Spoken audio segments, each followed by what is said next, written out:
All the permutations and calculations of the past week have been blown away by Super Typhoon Hagibis as the final weekend of the pool stages of the Rugby World Cup has been thrown into chaos. Welcome to the JOEpan Rugby Show, brought to you by Sports Show in association with Air Sport, the only place to watch every game of the World Cup live from Japan. I'm Rob O'Hanrahan and I'm joined by the one man who could make any sense of this unprecedented series of events, Joe's head of rugby, and like all of us this morning, amateur meteorologist Jerry Flannery. With the fate of Japan v Scotland not to be decided until Sunday morning, it's business as usual for Joe Schmidt's men, as they still need a bonus point victory over Samoa to be certain of their quarter-final spot. England v France and New Zealand v Italy have both fallen foul of the Japanese weather. We'll be looking at the effect those two cancellations will have on their groups as Italy crash out and England top Pool C. Jerry, let's look first at Ireland v Samoa. We know what's going ahead. At the beginning of this week, it looked like the Typhoon was going to take out our game, and it's now gone the other way. Let's look back a little bit first. Ireland took on Russia last week and beat them 35-0. On paper, it's a bonus point win. You nil your opposition. There was a lot of cracks in that Irish performance.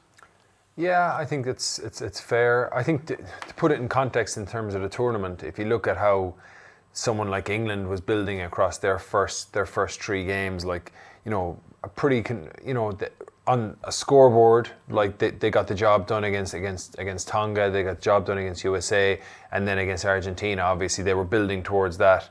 The problem for us is whilst I think the Scottish performance was excellent, and the Russian performance, we got the job done. The fact that I think people were really looking for a big response from the Japanese performance is probably what put it into, put the kind of the dampeners on that performance. Mainly because if you look at how they were dispatched by Scotland, the Russians were there in the second half. We put in a very good first half performance. We were, I thought we managed the game very well. But second half, just the weather for that third quarter, 40 minutes to 60 minutes, so many handling errors. And in and around that halftime period, traditionally that's when Joe Schmidt's teams tend to kick on and hit oppositions hard. It's actually been the opposite. We did the same against Scotland, we did the same against Japan, and you can argue we did the same against Russia, where the first 10 or 15 minutes were exploding out of the blocks and then just kind of falling away in the rest of the game. Yeah, well, I think in the Scottish game, I think the conditions, like when you're watching the game on TV, you could see the conditions had deteriorated notably in the second half in the Scotland game. So Ireland probably changed their tact a little bit, and I thought it was the right plan. Yeah. They played more of a pressure game and turned the Scottish more, made them play out of their own half with a greasy ball. The Japanese game, look, we actually started okay in the second half, but then I think that we had a couple of set piece turnovers and they really hurt us. And Japan were there and thereabouts all the way through the game, so they were, they always had hope. And then the Russian game, just speaking to some of the lads who were out there, said you cannot fathom how bad the conditions get as the game goes on in terms of how greasy the ball is. And I think a lot of teams now are trying to work on that, getting used to having that greasy ball. But there was still so many handling errors. It's very unlike a Joe Schmidt performance. I've seen a lot of players go out with the tape on the top of their fingers, looking kind of like a Freddy Krueger, kind of looking like walking through the thing. Yeah. Well, look, you do whatever you can to try and give yourself some sort of edge when the conditions are bad like that. But there was a lot of errors that you would think that the standard of Irish players that they wouldn't have been making. The biggest one that stood out to me in looking at the stats that came after the game was that Russia achieved something that only New Zealand and South Africa have done in this tournament, and they won 100% of their own defensive rucks. Considering what Ireland would pride themselves on and considering some of the players that we have in our back row, does that surprise you? Yeah, I think it was a 57 out of 57. Yeah. So it's not actually, they didn't post very, very high numbers at ruck. And I think it is impressive. It definitely is impressive. I think in the context of the performance though, Russia didn't really try and hold the ball for any sustained period, which is when generally your poach is going to get access. Like someone clocks off over a 3 to 4 phase period. Russia pretty much got the ball and they would just look to get the ball to Gasson, the 10, who had a stormer kicking wise. So there wasn't really that many opportunities, and they were just looking to set the ruck to get to the kick from Gasson, and it worked for them really well. Lies, damn lies, and statistics, pretty much. Well, no, it's accurate. It's just putting it in the context of how they played is important. One Irish player who stood out to me in that game, kind of for the wrong reason, was Bundee Aki. Now, you could argue he's under a little bit of pressure. Robbie Henshaws is back to start against Samoa. He starts as well with Aki in midfield. Gary Ringrose has performed very, very well. Chris Farrell is not in the 23, but has had a good tournament in stepping in with the injuries we've had to Henshaw and Aki. Number of really, really crucial turnovers, very, very basic handling errors, and often at really, really key moments. Is he someone who kind of needs to prove his mettle against the Samoans now? Yeah, I think he's definitely due a big performance for Ireland, but I think he was probably one of our standout performers in the pre-World Cup, and then coming in. I thought he played very well against Scotland. But the reality is that Ringrose needs a break, because he's clocked up so many game minutes, and I think they want to get Robbie Henshaw on the field. Robbie Henshaw, when I'm looking back to the Japan game, and when I contrast how Robbie Henshaw was getting high in the Welsh warm-up games, and how he was cutting off the ability of the Welsh to get into the 15-metre channel by getting into that passing channel, and I contrast that with how passive we were against Japan. I think they're keen to get Robbie Henshaw on the field. Bundee Aki is definitely... He's definitely going to look for a big performance, because some of the errors that he had there were, they were pretty basic. But I think he's a big game player. Another thing that Ireland didn't do well in terms of the basics, Russia had 2 yellow cards. So we had a period of at least 20 minutes where Russia were down to 14 men, and we only managed to score 1 try in that time. How do you fix that as a team? I'm assuming that teams would coach that either from a defensive and an offensive point of view in a training scenario, but Ireland just don't seem to be making the most of when they have a numerical advantage against another team. Yeah, it's not something specifically you coach, because the advantage should come as you put a team through a couple of phases. They're either going to run out of numbers in the front line, and your breakdown is going to be under less pressure, because most times when teams go down to 14, they don't contest the breakdown as much because they're already one body down. So if you just hold the ball, and if you're just accurate, but like we were just talking, like Ireland's problem was not holding the ball for a sustained period, and then you never really put the opposition under pressure. That being down a man generally manifests itself after there's been 3 or 4 phases, and then suddenly the opposition are like, well, we're getting pretty light here on one side. That's when you capitalise. So Ireland's, again, it just comes down to just basic handling stuff, holding the ball. Yeah. Let's look at the Samoan side. A lot has been made of the fact that they are going into this game with nothing to gain, but more importantly, absolutely nothing to lose. And they've a lot of pride to restore. They haven't had a strong tournament at all. It's been absolutely bedeviled by the likes of their discipline and everything else. Will that play a factor in that kind of, I suppose, they go out there with nothing to lose and everything to gain by scalping Ireland? Yeah, I think... That's pretty much that's a fair summation of it. I think their discipline has been poor. I think they started the tournament very, very slowly, and I think almost the Japanese game was nearly their best performance. The most complete performance I saw from them. I think that there's the idea of they know the pressure is off them, like you said, and they're going to go out and they're going to try and play. They're going to make big reads in D. As they probably were trying to do from the start, but they're struggling with their discipline there, and it was costing them. But I think it's going to be a tricky one for Ireland. So I think the more Ireland force structure on it and manage the game well, like they did in the first half against Russia, I think that will take the kind of if you imagine the start of a rugby league game. Yeah.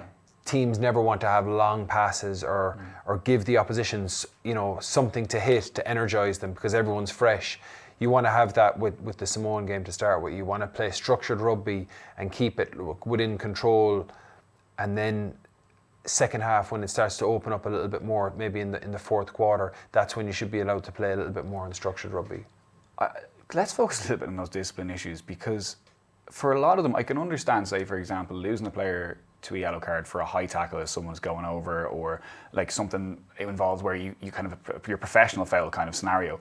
But a lot of the Samoan yellow cards have just been reckless and completely needless. Like TJ Ioane's in the last game, hitting the Japanese man off the ball, having just lost it. I'm thinking of Ed Fidel, 2 foot and a Scottish winger as he went over for a try. Like they seem to be born out of kind of like frustration, or I don't know, almost like lashing out. Like, can you deal with that as a coach, or is it just kind of like once those players are on the pitch, you kind of have to hand over that control to them? Well, I think that it's in the Samoan mentality to make big reads in defence. And that's why I said they're going to do that. I think it's on the coaches, on Jackson, the coach, to try and instill this. Say, listen, the directives that are coming down now is that if we're making those big reads, we've got to be that bit more careful about wrapping an arm around in the tackle, or making sure that we're coming in low enough. We've got a level change as we come into the tackle. But yeah, look, some of the stuff was like the TJ Ioane one was really poor. And the worst thing is it actually, it disrupts the competition of the game. You know what I mean? When they're losing players like that all the time, you never really get to see what Samoa could really do. In the Japan game, I thought they strung some phases together. They looked more like a proper team there. But I thought they started the tournament very poorly. It's just going to be a thing where there's some players are going to be a little bit more passive and sit off and let the attack show their hand and then try and shut it down. And then some defenses, it's going to be more in their mentality. So, well, whatever the attack is going to do, we're actually just going to put them under pressure there and just force errors. And that's very much the Samoan mentality. They teetered on the wrong side of the discipline side with it. The Irish team was named this morning, and something I was going to talk to you about was the kind of Rob Kearney renaissance we've seen kind of again. This man seems to peak every 4 years for the World Cup. He has 2 tries in his last 2 games, 5 in his last 6 World Cup games over the past 2 World Cups, but he's not in the 23. Now, we can understand that there may be a rest. He had to take a HIA earlier on in the tournament, but my question is kind of, yes, he's brilliant, yes, he's dependable, he's very good at what he does, but he's lacking the one thing that Joe Schmidt seems to like, which is adaptability and being able to move between the positions in the backs. Could he fall foul of that going into a quarter final? No, I don't think that's fair, because I think that going into the World Cup, I think the issue was almost that Rob was the only guy who was a nailed-on 15 for us. I thought Will Allison would have been a good shout coming out because of his performance in the Welsh match, the last Welsh game. And Jordan L'Amour is definitely, has X factor as a star. As he will be a star if he's not already a star. But he probably isn't as proven as Rob at 15. So that's probably where there was a little bit of indecision around. Okay, well, we've got Rob, but who else do we have after that? So I think more Rob's biggest strength going out to the World Cup was his being a specialist 15. I think that there's enough versatility in the rest of the squad that they can accommodate anywhere else that there's holes. Like Keith Earls can play in the centre. Stockdale has played 15 in the past. Conway can play 15, can play in the wing. Ringrose can play in the wing, can play centre. Like there's good versatility there. So I'm not sure whether it's based on performance. I don't think he's going to make the bench because of the other players that are there if he's not in the starting 15. But look, it's a big opportunity for Jordan L'Amour, and hopefully he takes it. And another big opportunity for Tadhg Beirne. He's been named at 6 for this game as well. He has a lot to do if he's going to push out his Munster teammate O'Mahony, or if he's going to force Schmidt to rearrange the back row. What does he bring to this Irish side? Well, Tadhg brings an awful lot. He's very, very quick. People probably don't give him credit. Like, they see the amount of poaches he gets and they just think he's a really good jackler on the ground. But he reads the game quite well. At times you could be critical and say he drops in behind the defensive line a little bit too much. But he actually anticipates the play really, really well. And then he's quick enough to get in there and actually exploit, okay, there's a turnover on here. He's got long levers, so he's actually able to get in and lock on the ball there, and he's quite strong in that position. But people probably... It's not just his poach game as well. He's a good line-out operator on the contesting line-out, which is somewhere I think that Ireland, could use him. He's good at disrupting mauls. So there's a lot more to his game. He featured a lot more for the Scarlets in the back row than he did for us with Munster. But he's adept at either, and he's got really good feet as well. If he gets the ball in any bit of open space, he can put footwork on, and he's got pace. Regardless of what happens in the Japan-Scotland game and whether or not it goes ahead, a bonus point victory for Ireland here secures their place in the last 8, and anything less than that could see us knocked out. How do you see this one panning out? Well, I think I don't like making it about like a one player, but Johnny Sexton seems to bring a certain calmness when he plays, and I don't know whether Johnny definitely is a guy who exacts, like he exacts high standards from those around him, and I think that, you know, Ireland have looked a little bit off the pace without him there. That falls on the players, on all of the players, but you know, having Johnny in there, I think will give us a certain area of control and management, which, like I said, is going to be the key. There's no point, like if Samoa are still in the mix coming into the start of the second half, it's going to make life hard for us. But I think if we can manage the game well, we can control what the areas where Ireland will have a competitive advantage. The aerial game, the kicking game, you know, working on some of the areas where we've been off the pace in the World Cup, with like our line speed up on the outside, shutting teams down. These are all things that, like, we should be able to comfortably beat Samoa, but we need to have more then going in, and if we can show a really controlled 80-minute performance, that will give us big confidence then going into the quarter-final, because look, we got the job done against Russia, but there was still question marks after it because of how we started the third quarter of that game. So I think Sexton coming back in will give us that, and ideally getting Joey Carberry on the field as well, you know, at some stage getting some game minutes into him. So you can see us picking up that bonus point. Yeah, I think we have enough there to do it. It's just putting together an 80-minute performance. We haven't seen it since the first game, really.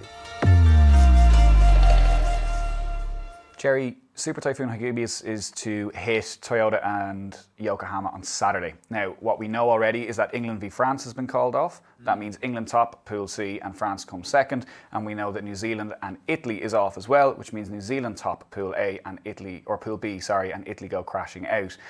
What we don't know is what's going to happen to the Scotland-Japan game on Sunday. Now, what we've heard is that's going to be played or cancelled. There's no in between. But Scotland have come out and said that they fully expect contingency plans to be put in place. And what I have written down on here on my notes in capital letter is... It's going to be played or cancelled, no in between. What could they do? Like half play the game and then... No, not half play the game, but they could rearrange it for the following day. Okay. What I have written down here on my notes here in capital letters is fight. Because I think Gregor Townsend is going to come out and absolutely refuse for this to play out the way the World Rugby would like it to. Do you blame him? So the options are that they can... It's either going to be played on the day, but they can't reschedule it, or else it's cancelled. Yeah, I think I could understand Gregor Townsend being so frustrated with it, absolutely, particularly after the way they played against Russia, and they look like, okay, well, this is, you know, we have a lot more in us, because they've hugely underperformed at this World Cup for the quality of player they have. But they're like, I was just looking at, you know, I just saw on social media people just posting images of the last typhoon that hit in Japan, and this, and like the one that's coming is similar, if not worse, and saying like, listen, people could lose their lives there. So that takes priority. So like, it's a game of rugby, but if it has to be, I completely understand and I have empathy for the Scottish team, but this is what they set out from the start. I think everyone was going out there, and then when suddenly said if there's typhoons, the games will either be declared a draw and not played. Everyone was kind of like, oh, why are we coming out here in typhoon season? Which that's the question for World Rugby. You would have to question that, I think, because I mean, there is the ability to move the tournament. I absolutely appreciate the need to bring this tournament to Japan and need to bring it to a tier 2 nation. And Japan have been incredible hosts and been a brilliant host nation on and off the pitch. But we're now in a situation where the weather is deciding who goes through and who doesn't. And I know Scotland can feel absolutely aggrieved. I think Conor O'Shea's Italy can feel aggrieved as well, except for the fact they've now got a draw against New Zealand for the first time. But you would have to question that decision to have the tournament at this time. Yeah. Well, look, I wasn't aware of it, so I wasn't aware when it was only at the start of the tournament. They said this is the tournament regulations. If there's a typhoon, which there is a strong possibility of, the game will just be declared a draw and points are shared. I thought that it applied more during the pool stages when the turnarounds were so tight that they couldn't move games. At this stage, they realistically could move this game because there's a bit of a push then towards the quarterfinals. So, it doesn't have huge implications in the French like France and England are both going to go through, but for Scotland this ends their World Cup if they don't get to play. So yeah, it's a big deal. Yeah. It also has huge ramifications for whoever goes through from our pool, because now what we're looking at a situation where the New Zealand team going into their quarterfinal have 13 days rest, 17 for a lot of their first line players. South Africa are exactly the same, 12 days rest and 16 for most of their first line players as well. Whereas you're going to have, let's say, an Ireland or a Japan or a Scotland with 6 or 7 days turnaround. That's not fair. Yeah, it's not ideal, and it's going to be. But look, if I was going to say, like, if you want to win a World Cup, you've got to beat everyone along the way to eventually to get there. But it does make things very, very hard. And I think generally the way the tournament has been stacked, like the top teams have been getting the best kind of turnarounds in terms of the break between games, where some of the tier 2 teams have had crazy short turnarounds. But this is just the way it's panned out now, and it does make it a lot harder, and it's going to test the Irish squad a lot more than going into a quarter. One final thing then. France have completely underperformed since they got out here. There is mutiny in the camp. They don't know who their captain is. They don't know who their coach is. But they're going to go and win the World Cup, right? I think I don't know what you've been drinking this morning. It's pretty strong coffee. I think they've. There's talks. I think it's Boujlal from Toulon has been saying they should sack the coaches and there should be a mutiny and all that. But I think it was based around Jurado versus Camille Chat. And like, I'm a massive Camille Chat fan. I love him. I think he's an incredible ball carrier. He's so explosive. But I think the French are just better with Jurado because he's more dependable at the set piece. But this stuff seems to happen in French rugby, and I think it kind of comes down from when you've got like so many guys with big egos who own clubs, who've got like lots and lots of money. They'll throw in their opinion, whereas sometimes they might be better off keeping it to themselves, and the national team just be allowed to focus on trying to perform on the field. I don't know an awful lot about what the state of the French camp is, or how Jurado is viewed amongst that group. But if the players have any cop on, really, they realise that the strength is actually from everyone pulling together within the camp. It's not to have people outside saying what they should be doing. And I don't know whether it's Boujlal just looking for a bit of attention, but I think that the French have been just hot and cold all the way through the tournament. It feels lazy to come on a show and talk about like the French doing this, because you're like, oh, everyone says this, but that's really what they've been, Yeah. Well, Gail Ficou and a couple of other French players came out in support of Grado, but I suppose it just wouldn't be a World Cup in any sport if there wasn't some kind of drama from the French. Football World Cup as well, didn't it? Yeah. So yeah, it's disappointing when you consider that there's a 4-year build-up and to these tournaments, and then when you get to the tournament, then someone has a strop, either someone outside the camp has a strop and it affects the camp. We don't know what's actually going on in the French camp, but it's not ideal, because they really need to pull together now, because they have the talent and they have shown at times that they can play incredible rugby, but just at times they look like they don't know, like they don't have any kind of a plan on the field at all. Yeah, Typhoons, strikes and an Ireland bonus point win. It's going to be a good weekend. Thanks, Jerry.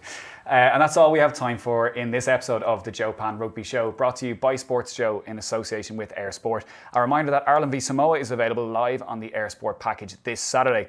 We'll be back a little later this week as we look ahead to the final 3 games of the pool stages of the Rugby World Cup. Hopefully.